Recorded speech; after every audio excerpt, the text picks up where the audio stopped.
Now let's go ahead and refactor the clients module. So in here, open up main, Java, and then fraud, and then the client. Have a look. So this right here will no longer work because we're not using Eureka client. So we have to specify the actual URL. Now, because we want to be able to run the application either locally or Kubernetes, what we're going to do is to play with profiles. Now, inside of resources, what I want to do is right click, new, and then file, and this will be called application clients dash default dot and then properties. Now, for what we are about to do, I tried to use a YAML file, but it didn't work. For some reason, it worked with properties, but not with YAML. But I will show you exactly what I mean in a second. So here, what we're going to do is define the configuration for how clients find their targets. So let's start with, so I'm going to say clients dot and then customer dot URL equals to, and this will be http colon / localhost colon and then 8080. So this is customer URL. Let's also define, so we're going to define all microservices, even though customer, I don't think we have a client for it. So let's define fraud. So fraud was on 8081. And then finally, this has to be notification. And there we go. Now let's duplicate this. I'm going to press Control C and then Control V. And here we're going to have clients dash and then cube. And then OK. And for how we connect to customer inside of Kubernetes, we're going to change this to HTTP and then customer. This to fraud and this to notification. Now you might be wondering why I'm not specifying, for example, column and then 80 and then 82, for example, right? And the same for fraud or customer.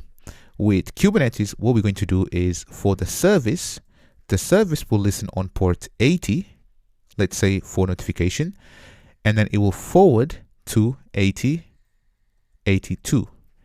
Therefore, this is the port that pods will need to talk to and not 8082, which means that we can get rid of all of this right here.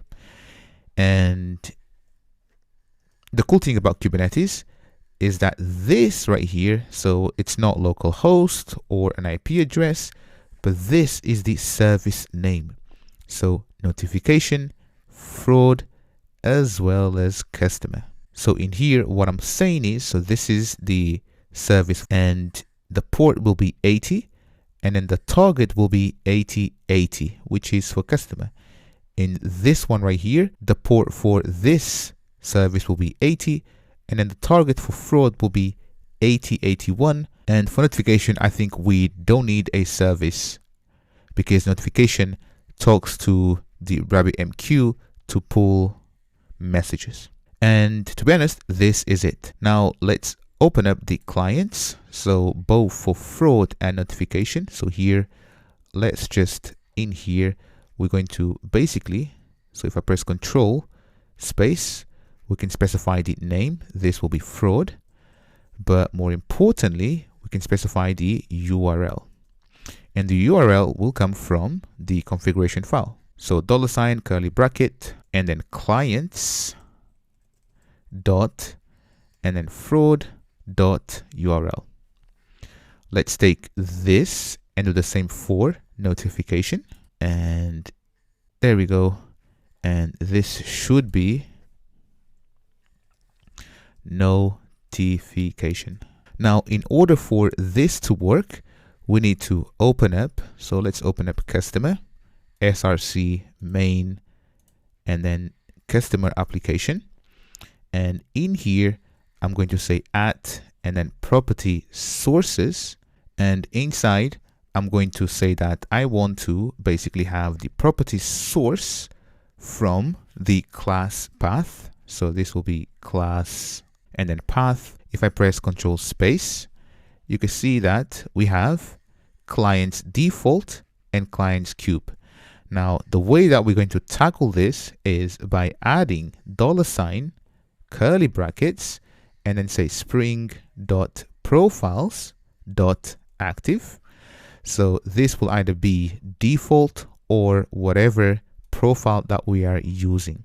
So if we're using default, it will use this properties file, or if it's using the cube profile, it's going to pick up this property file.